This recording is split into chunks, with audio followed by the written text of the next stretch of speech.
जय श्री सीताराम मित्रों, श्रद्धालु भक्तजनों,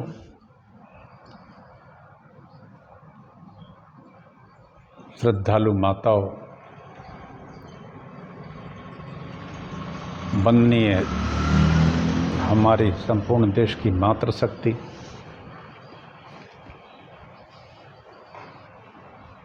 सभी सज्जनों,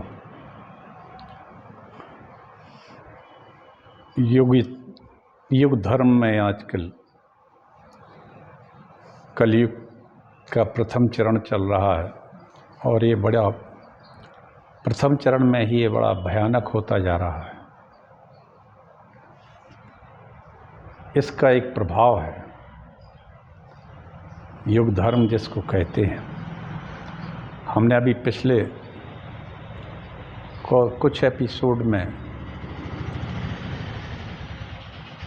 कर्म विपाक, कर्म की गति और युग धर्म कहा था। सुनने लायक है, विचारणीय है। कलिमल ग्रसे धर्म सब, कलिमल ग्रसे धर्म सब, लुप्त भये सदग्रंथ। कली ने सभी धर्म को ग्रस लिया है, या ये कहें कि धर्म तत्व को ग्रस लिया है। लोग बाग धर्मात्मा तो बनने की कोशिश करते हैं, लेकिन धर्म के तत्व से दूर होते जा रहे हैं। उनको कोई लेना देना नहीं है धार्मिकता से, और धार्मिक हैं।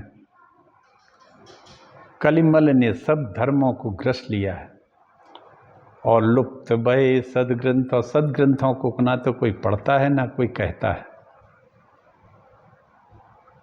ना खुद पढ़ते हैं ना बच्चों को प्रेरित करते हैं। खुद पढ़ोगे तो ही तो बच्चों को प्रेरित कर पाओगे।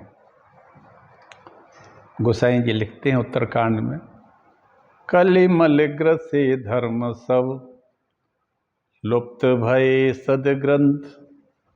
दंभ निज मति कल्प करी, प्रगट किए बहुपंथ। वाह क्या बात है। और अहंकार बस लोगों ने अपनी अल्प बुद्धि से बहुत सारे पंथों का निर्माण कर लिया है, सैकड़ों धर्म बना लिए। आज पृथ्वी पर लगभग 4000 धर्म हैं, ज़्यादा होंगे, छोटे मोटे हर जगह एक एक कुनबे का अलग अलग धर्म है कई जगह तो। और मित्रों एक बात बता दें, ये सृष्टि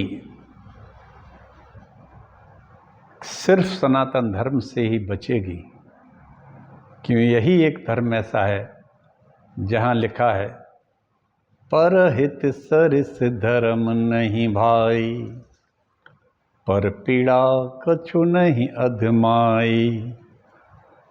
एक लाइन में गोसाई जी लिख गए हैं कि धर्म का मूल तत्व जो है परहित ही है, और वो धर्म जो दूसरे का विनाश करने पर तुले हैं, तो धर्म तो विनाशक होता ही नहीं है, इसलिए वो धर्म नहीं है। तो आइए हम इन मिथ्या रंभ दंभ रत जोई, ताकौ संत कहीं सब कोई। सोई सयान जो पर धनहारी, जो करी दंभ सुबड़ आचारी।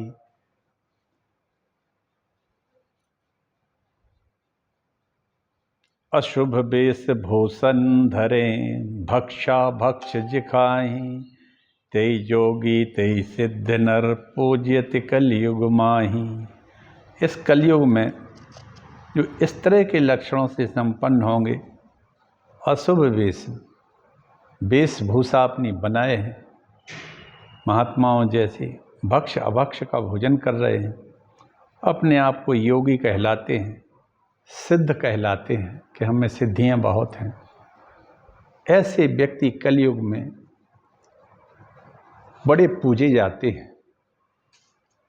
और तो ठीक है, ये सभी लोग जिनसे भी बात करोगे आप, ब्रह्म ज्ञान बिनु नारी नर, कही ना दूसर बात, कौड़ी लागी लोभ बस करहीं विप्र गुरु घात, सियावर रामचंद्र की जय। हर व्यक्ति ब्रह्मज्ञानी हो गया। ब्रह्मज्ञानी से नीचे तो तुम्हें कोई मिलेगा ही नहीं। पार्कों में बैठे बैठे बड़े बड़े ब्रह्मज्ञानी ब्रह्म की बात करते हैं, और बड़े बड़े आयोजन जो होते हैं कथा वार्ता के, उसमें तो ऐसे लगता है जैसे ब्रह्मज्ञानी ब्रह्मा जी यही हों।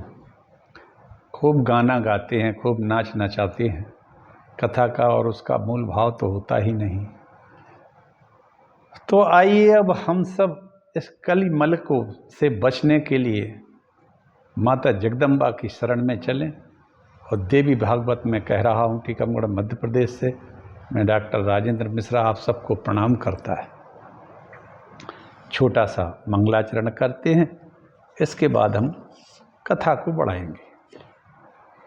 कथा बड़ी सुंदर है, बड़ी रस भरी है, भक्ति और ज्ञान से परिपूर्ण। और यह देवी भागवत व्यास जी ने जन्मेजय को सुनाई है। हम सभी मानसिक रूप से नैमिषारण्य तीर्थ चलते हैं, जहाँ एक कथा सूत जी हजारों मुनियों को सुना रहे हैं। चलिए एक छोटा सा मंगलाचरण करते हैं, इसके बाद कथा को बढ़ाते हैं। नमोस्तु रामाय सा लक्ष्मणाय दिव्यै च तस्यै जनकात्मजायै, नमोस्तु रुद्रेन्द्रियमानिलेभ्यो, नमोस्तु चंद्राग्नि मरुद्गणेभ्यः, नीलाम्बुज श्यामलांग कोमलांगम सीता समारोपित वाम भागम पाणौ, पाणै महासायक चारु चापम, नमामि रामं रघुवंशनाथं, वर्णानामार्थ संगानां रसानां छंदसामपि, मंगलानां च कर्तारौ वन्दे वाणी विनायकौ, भवानी शंकरौ वन्दे श्रद्धा विश्वासरूपिणौ, याभ्यां विना न पश्यन्ति सिद्धा स्वान्थास्तमीश्वरं, वन्दे विधेतनया पदपुण्डरीक पुण्डरीकं कैशोरसौरभ समाहित योगचिन्तं, लेते सदा सुध दीन की सहज दया के धाम, जननी जनक राजेंद्र के प्रभु श्री सीताराम। तुलसीदास के पद कमल बारंबार मनाए, गुण गावहु श्री राम के हनुमत होए सहाय। सो कुल धन्य उमा सुन जगत पूज्य सुपनीत, श्री रघुवीर परायण जय नर उपज विनीत, सियावर रामचंद्र की जय। मित्रों, छठवें स्कंद की कथा चल रही है, श्रीमद् देवी भागवत की कथा कह रहा हूँ। तो हमने कल कहा था कि किस तरह से वशिष्ठ ने निमि को और निमि ने वशिष्ठ जी को श्राप दे दिया। क्यों कि निमि ने भी एक यज्ञ का अनुष्ठान किया था जो जनहित के लिए था। उसी समय उसी तिथि में इंद्र ने भी अपने यज्ञ का अनुष्ठान किया। उन्होंने वशिष्ठ को अपना ऋषि बनाया। इधर निमि के तो गुरु थे ही वशिष्ठ जी, तो उन्होंने भी बनाया। लेकिन वशिष्ठ जी ने कहा कि मैं तो तुम्हारा बाद में कराऊंगा यज्ञ, पहले मैं इंद्र का यज्ञ संपन्न करा के आता हूँ। तो वशिष्ठ जी ने इंद्र के यहाँ जाने के लिए प्रस्थान किया और कह गए कि तुम जब तक यज्ञ मत करना निमि, जब तक कि मैं लौट के ना आऊँ। चूँकि निमि ने पूरी तैयारी कर ली थी, अब सभी जगह निमंत्रण भेज दिए गए थे, पूरा जो सामग्री थी वो आ गई थी, यज्ञ रुक नहीं पा रहा था। अतः उन्होंने गौतम ऋषि का पूजन किया, वो आचार्य बना लिया और यज्ञ पूरा हुआ। उधर आचार्य वशिष्ठ जी बने थे इंद्र के यज्ञ में। इंद्र का यज्ञ पूरा करके जब वशिष्ठ जी निमि के पास आए तो इन्होंने देखा कि यहाँ भी यज्ञ हो रहा है, हो चुका है लगभग। तब इनको वशिष्ठ जी को बड़ा गुस्सा आया कि इसने हमारी आज्ञा का उल्लंघन किया है, इसने धैर्य धारण नहीं किया, हम आके कराते। गौतम से करा लिया इन्होंने। तो ये है क्रोध का कारण। अब इतने बड़े महर्षि को भी क्रोध आ गया, तब तो फिर एक आम इंसान का, आम व्यक्ति का, तो आम मनुष्य का तो कहना ही क्या है। और उन्होंने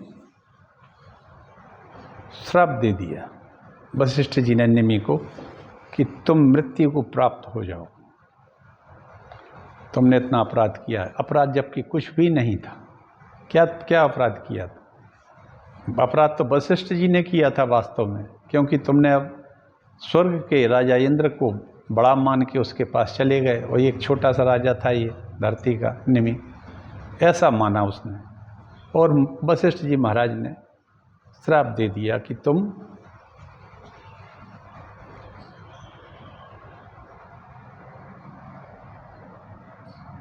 तुम्हारा शरीर नष्ट हो जाए।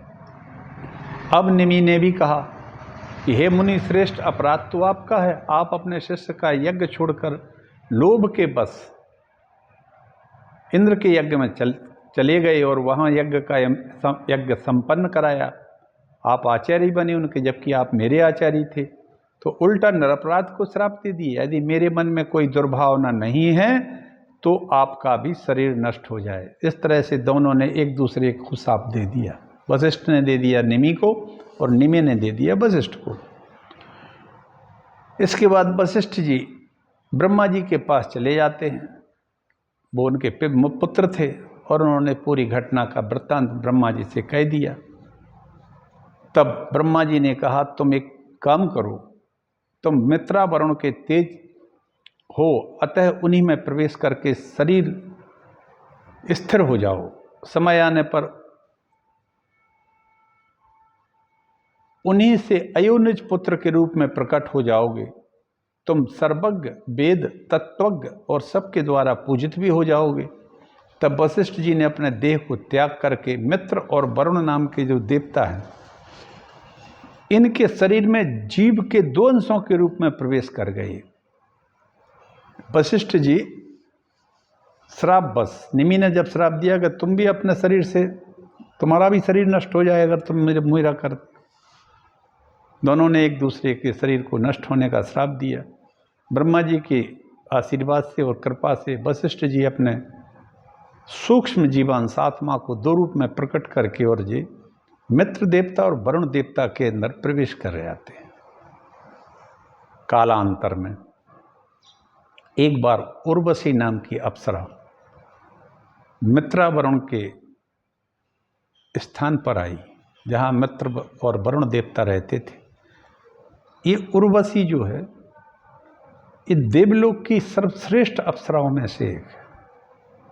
जे नारायण ने अपनी उर्व जंघा से इसको प्रकट किया था इंद्र के लिए। इंद्र ने उनकी नर नारायण की तपस्या विघ्न करने के लिए अपनी अप्सराएं भेजी।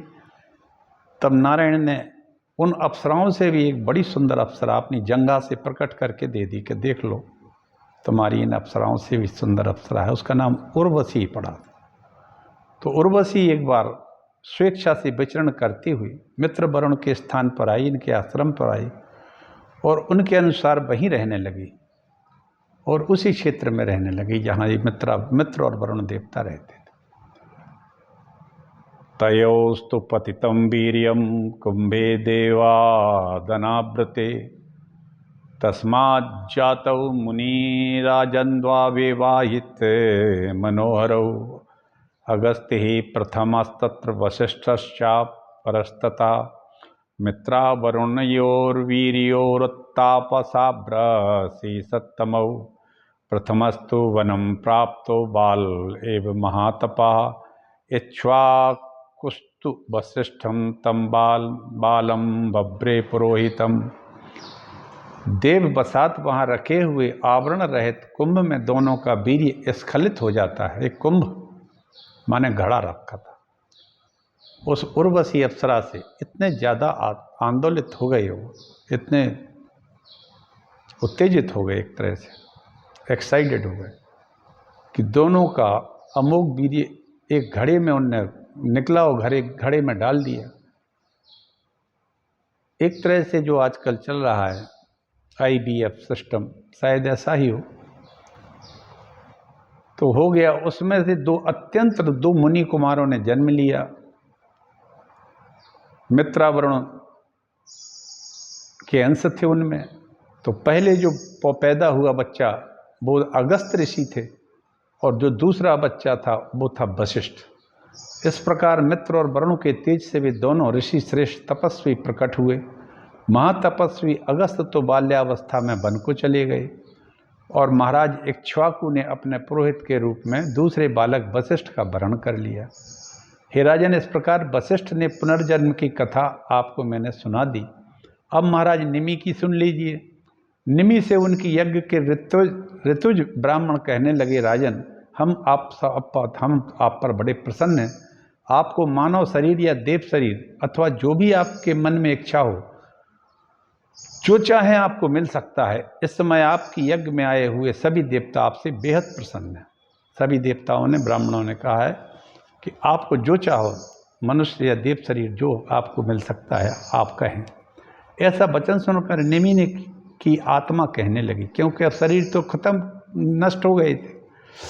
तो आत्मा ने कहा कि मुझे नष्ट होने वाली अब देह से कोई लगाव नहीं रहा है। ब्राह्मणों, देवताओं, ये देह तो नष्ट होने वाली चीज़ है, इसलिए मेरा देह से लगाव अब नहीं है। मेरी इच्छा है कि मेरा निवास संपूर्ण प्राणियों की दृष्टि में हो। मेरी इच्छा है कि मेरा निवास संपूर्ण प्राणियों की दृष्टि माने नेत्रों में होना चाहिए। इसे सुनकर देवगण कहने लगे, अब आप कल्याणकारिणी भगवती की आराधना करें, वे ही आपका अभीष्ट अवश्य पूरा करेंगी। देवताओं के कहने पर अनेक स्तोत्रों से महाराज निमि ने की आत्मा ने माता जगदम्बा की स्तुति की।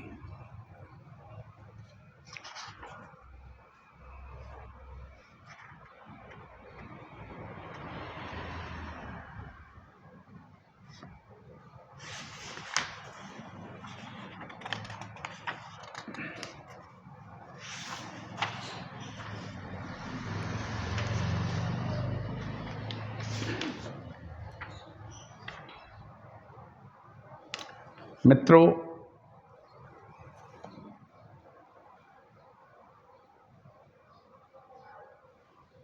काम, क्रोध, लोभ और चौथा अहंकार, ये सदैव शत्रु, ये चार शत्रु जो हैं, काम, क्रोध, लोभ और अहंकार, ये सदा शरीर में विद्यमान रहते हैं, जो सर्वथा दुर्गेय होते हैं। संसार में न पहले कोई व्यक्ति हुआ है, न इस समय है और न आगे होगा जो इन शत्रुओं को जीत सके।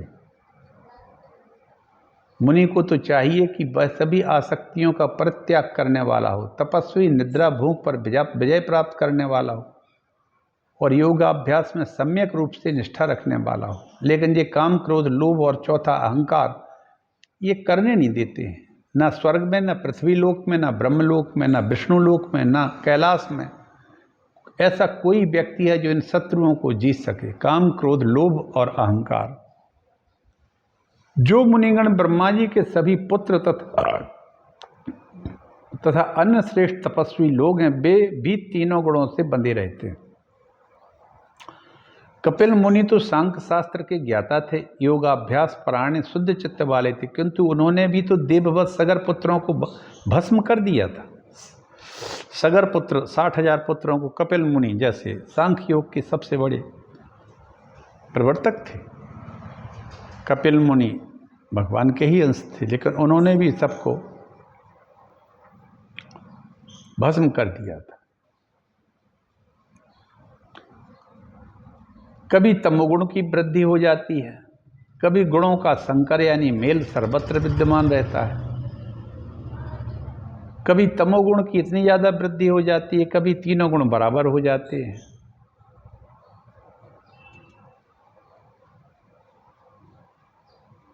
वे भगवान परमात्मा निर्गुण हैं, निर्लेप हैं, परम अविनाशी हैं, सभी प्राणियों में अलक्ष्य हैं, अप्रमेय हैं, सनातन हैं। उसी प्रकार वे परम शक्ति भी निर्गुण ब्रह्म में स्थित अल्प बुद्धि प्राणियों के द्वारा दुर्गेय समस्त प्राणियों का आश्रय है। परमात्मा और पराशक्ति उन दोनों में सदा एक हैं, उनका स्वरूप अभिन्न है। इस प्रकार प्राणी समस्त दोषों से मुक्त हो जाता है। इस ज्ञान से मुक्ति हो जाती है। वेदांत का डिंडिम घोष है, जो यह जान लेता है वही त्रिगुणात्मक संसार से मुक्त हो जाता है।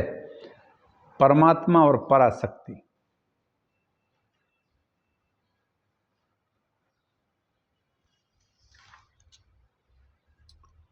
ज्ञान भी दो प्रकार का कहा जाता है। एक शाब्दिक ज्ञान होता है, वह ज्ञान बुद्धि की सहायता से वेद और शास्त्रों का अर्थ विज्ञान द्वारा प्राप्त हो जाता है।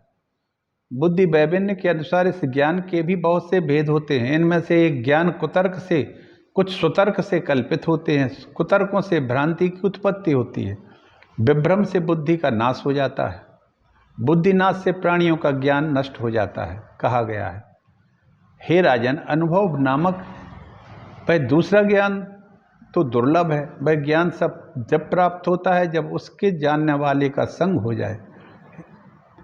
हे भारत, शब्द ज्ञान से कार्य की सिद्धि नहीं होती है, इसलिए अनुभव का ज्ञान अत्यंत अलौकिक होता है। शब्द ज्ञान अंतःकरण के अंधकार को दूर करने में उसी प्रकार समर्थ नहीं है जैसे दीपक संबंधी वार्ता करने से अंधकार नष्ट नहीं होता है। कर्म वही है जो बंधन न करे, कर्म वही है जो बंधन में न डाले।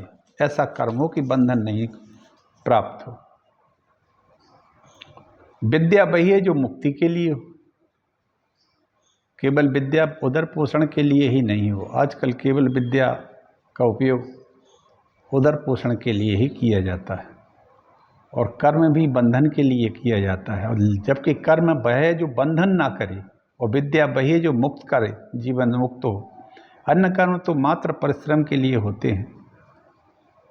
शील, परोपकार, क्रोध का अभाव, क्षमा, धैर्य और संतोष है सब विद्या का अत्यंत उत्तम फल है।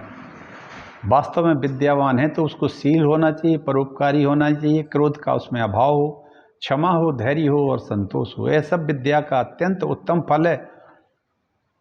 काम, क्रोध आदि भाव चित्तजन्य होते हैं। ये सब उस समय नहीं उत्पन्न होते, पर मन पर विजय पाली जाती है। हे राजन, इसलिए निमि ने मुनि को उसी प्रकार क्षमा नहीं किया जिस प्रकार ययाति ने अपराध करने पर शुक्राचार्य को क्षमा कर दिया था। अब ये कथा दूसरी आ जाती है। आयाति को शुक्राचार्य ने श्राप दे दिया था, लेकिन महाराज ययाति ने लौट के मुनि शुक्राचार्य को श्राप नहीं दिया था, और उनके श्राप को स्वीकार करके वृद्धावस्था को स्वीकार कर लिया था। उन्हें वृद्धावस्था का श्राप दे दिया था। हे राजन, शांत स्वभाव और कोई व्यक्ति शांत होता है, अत्यंत शांत होता है, ये प्रकृतिजन्य है। तो कोई अत्यंत क्रूर होता है। स्वभाव में भेद होने के कारण इसमें किसका दोष कहा जाए। पूर्व काल में एक है वंशीय क्षत्रियों ने ब्रह्म हत्या जनित पाप की उपेक्षा करके धन लोभ से भृगुवंशी ब्राह्मण पुरोहितों का कोप आविष्ट होकर समूल छेद कर दिया था। एक है वंशीय क्षत्रिय हो गए हैं। इन्होंने लोभ के बस एक भार्गव ब्राह्मण जो थे भृगु, इनको मार डाला था। तो यहाँ तक कथा हमने अभी कही है। तो व्यास जी कहते हैं कि इस तरह से महाराज निमि ने भगवती जगदम्बा की आराधना की।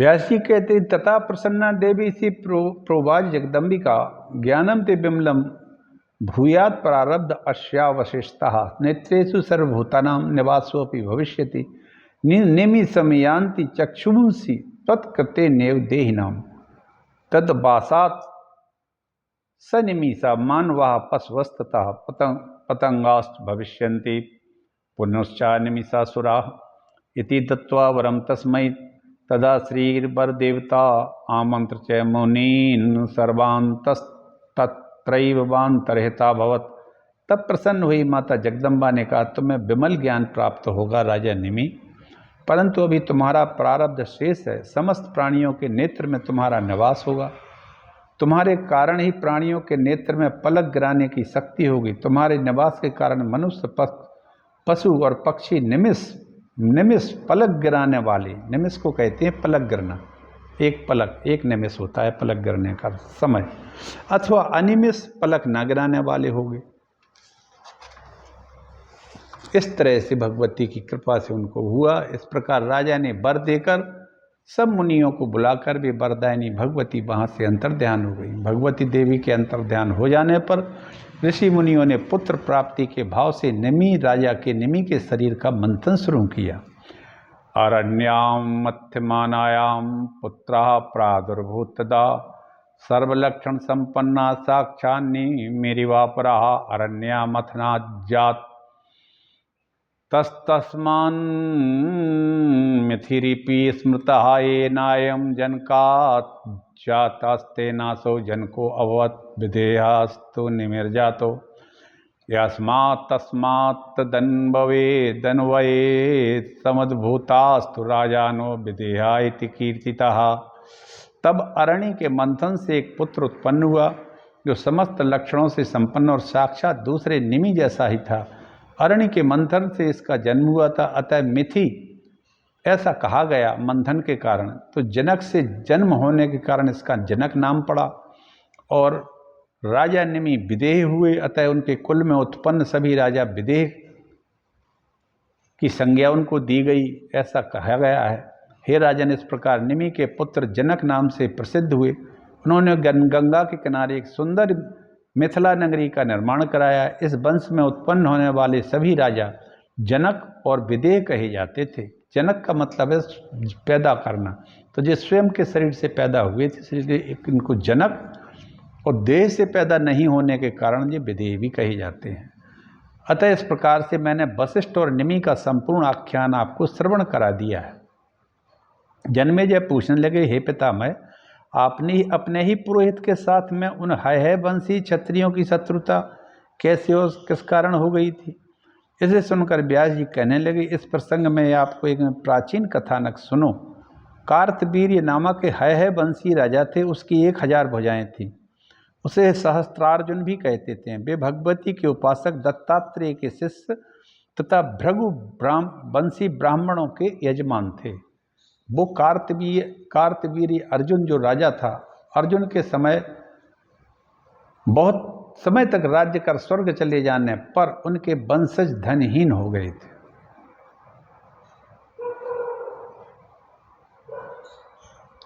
कार्तवीर्य है वंशी जो राजा कार्तवीर्य अर्जुन स्वर्ग चले गए तो उनके वंशज जो थे वो धनहीन हो गए। उन है वंशी क्षत्रियों ने विनम्रता पूर्वक भृगवंशी ब्राह्मणों से धन की याचना की, क्योंकि वो उनके पुरोहित थे, आचार्य थे।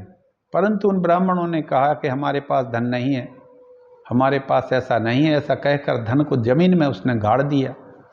कुछ इधर उधर स्थानांतरित करके अपने आश्रमों को छोड़कर वे पर्वतों की कंदराओं में भी चले गए। जब है वंशी क्षत्रिय उन ब्राह्मणों के आश्रम पर आए तो वहाँ उन्हें कोई नहीं मिला। तब उन्होंने जमीन खोद कर धन प्राप्त कर लिया। फिर पर्वतों पर जाकर रुष्ट होकर ब्राह्मणों के स्त्री पुत्र और जो भी मिलता सभी की हत्याएं करने लगे। गर्भवती स्त्रियों के गर्भ गिराने लगे। उनके इस कार्य की तीर्थवासी मुनि निंदा करने लगे।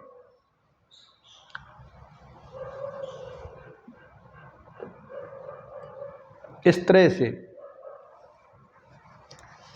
एक कथा राजा निमि की और जनक की तो पूरी हुई, अब एक दूसरा कथानक शुरू हो जाता है। ये 16वां अध्याय शुरू होता है मित्रों। तो क्षत्रियों द्वारा भृगुवंशी ब्राह्मणों का संहार हो जाता है, करने लगते हैं। जन्मेजय ने कहा, कुले कस्य समुत्पन्ना क्षत्रिया हयाश्च ते ब्रह्महत्या मनादुर्तन निजगनुर्भार्गवांश्चै। जिन है क्षत्रियों ने ब्रह्म हत्या के लेस मात्र भी चिंता न करके भृगुवंशी ब्राह्मणों का वध कर दिया, वे किसके कुल में उत्पन्न हुए थे? मित्रों, अब ये कथा हम कल कहेंगे, आगे कहेंगे। अब मैं अपनी वाणी को यहीं विराम देता हूँ। कथा बेहद रोचक है। मैं कहा ही है कि काम क्रोध आदि भाव चित्तजन्य कहे जाते हैं। कामी जो होता है उसको क्रोध आता है, लोभ भी रहता है और अहंकार, ये चित्तजन्य है। इसलिए ये किसी पर भी अपना प्रभाव जमा लेते हैं। जब वशिष्ठ जैसे ऋषि इससे अछूते नहीं रहे। क्यों? क्योंकि माता जगदम्बा की माया और मोह, ये सब उनकी बगैर इच्छा के उनको जीता नहीं जा सकता है।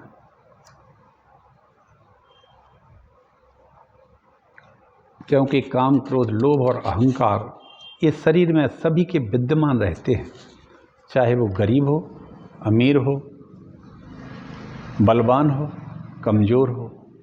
काम क्रोध लोभ और अहंकार ये सभी के शरीर में विद्यमान रहते हैं।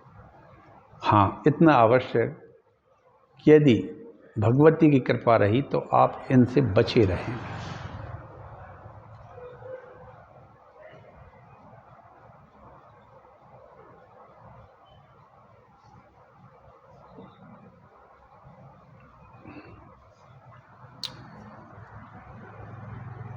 इस तरह से हम अपनी वाणी को यहीं विराम देते हैं। आप सबकी भगवती रक्षा करें, कृपा करें और इस कलिमल से बचने के लिए नित्य रामायण का पाठ करें। और इस समय मैं श्रीमद् देवी भागवत कह रहा हूँ। माता जगदम्बा के नाम का उच्चारण मात्र का प्रभाव इतना है कि इतने तो इस संसार में ना कलियुग में पाप हैं, ना किसी युग में इतने पाप हैं जितनी पापों के नाश करने की क्षमता भगवती के एक नाम में है। बस लेने वाले की